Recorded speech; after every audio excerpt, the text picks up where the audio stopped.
We're going to look at another experiment that demonstrates how much of an influence the situation has over someone's behavior. We're going to look at Solomon Asch's experiments with conformity. Now, I encourage you to watch the video. The link is below this video that shows a reenactment of this experiment from the 1970s. And basically, there was a group of maybe 6 to 10 people, and each person was asked to look at the illustration as shown here, where there was a target line and 3 other lines, and they were asked which line best matches the target. Now the answer is C, but it's not super obvious at C. Most people would say that it was C, but you can see it's a little tricky because who knows if they're really lined up straight, things like that. But the answer is C, and I imagine all of you would have said C. Now in this experiment, there were, say, 7 people in a row, and only the first 6 were all part of the experiment. And what they did was that they all said A until it came to the 7th person, who was actually the subject of the experiment. And the question was, would the person at the end of the line, would they say C, which is what they most likely believed to be true, or would they say A?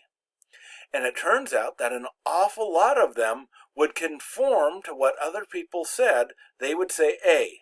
Now, it wasn't a large majority, like in the Stanley Milgram experiment. I think sometimes it was even just about a third of the people who would do it. But still, a lot of people will conform and say something that's not true because other people have said that. So what does this mean? So the idea of conformity is that many people will do or say what they know is wrong when others are already doing it. So this relates to the situational approach to ethics. If the situation has people doing things that are wrong in it, that's going to motivate other people to act wrongly also. And it seems that there's 2 main reasons that this occurs. First is the phenomena known as social comparison. That's when we compare ourselves to others. Now, if everybody was saying A and I believed C, I might start having doubts about myself. Oh, maybe it's really not C. Maybe my glasses aren't on right, or maybe I'm distorting things for some reason or another. And if we see that everybody says A, we will compare ourselves to them and say, oh, maybe I'm wrong. I'll do what they want to also. So that's called social comparison. A second reason that people will conform and say what they say something wrong or do something wrong is because of evaluation apprehension. And this comes into play so often in life. We don't want to be evaluated or judged negatively. We want people to think highly of us. A lot of people have the most dreaded fear in their life is public speaking. And why is that? Because of evaluation apprehension. They don't want to be judged by people. Public speaking isn't something that they do as well as they do other things. They don't want to be put in the middle of a group of people and be judged based on how they speak. And that plays out in all areas of our lives. We don't want to be evaluated or judged negatively. So even if we believe that it's really line C, we might say line A because that's what everybody else believes, and we just want to go along and we don't want to be judged negatively by them. So those are 2 reasons that we might conform and act unethically, say something that is wrong, do something that is wrong, even when we normally would know what was right. Social comparison, we compare ourselves to others, and we have this evaluation apprehension or evaluation anxiety, sometimes it's called. We don't want to be judged negatively by other people.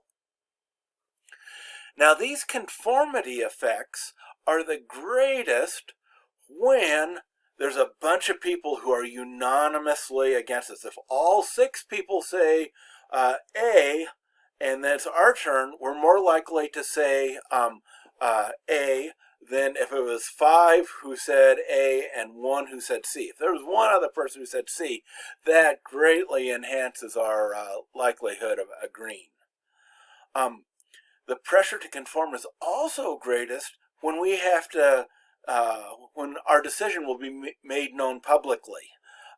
In the Asch experiment, sometimes they had the last person write down what they believed, even after hearing the first 6 people. If even the first 6 people said A, if the person, if they just wrote it down and didn't have to say it out loud, would more often say C than if they did have to speak it out loud.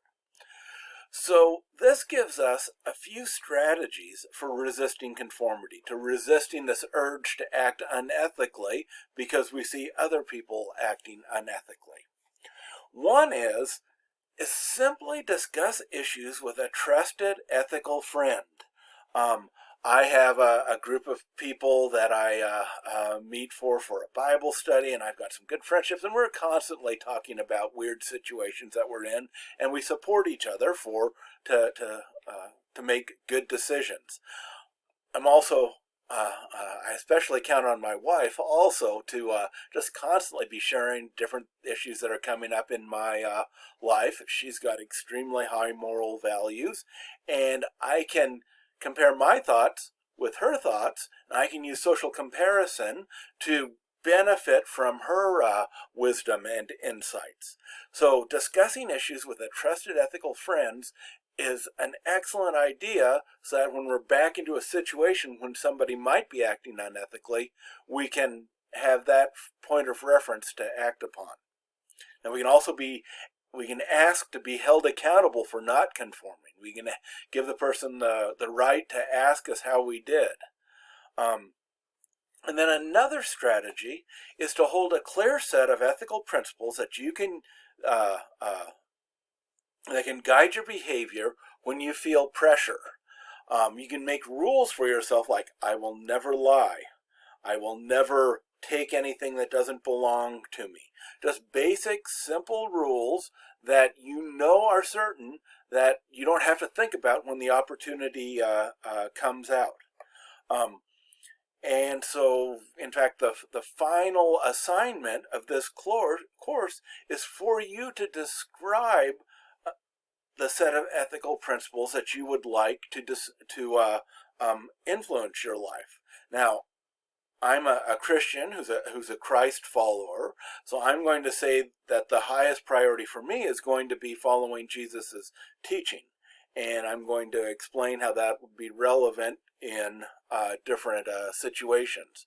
But the assignment will be for everybody, and I want you to think through the different aspects of behavior in an organizational context, and write a set of ethical principles by which you want to live in order to act ethically in whatever situation comes up.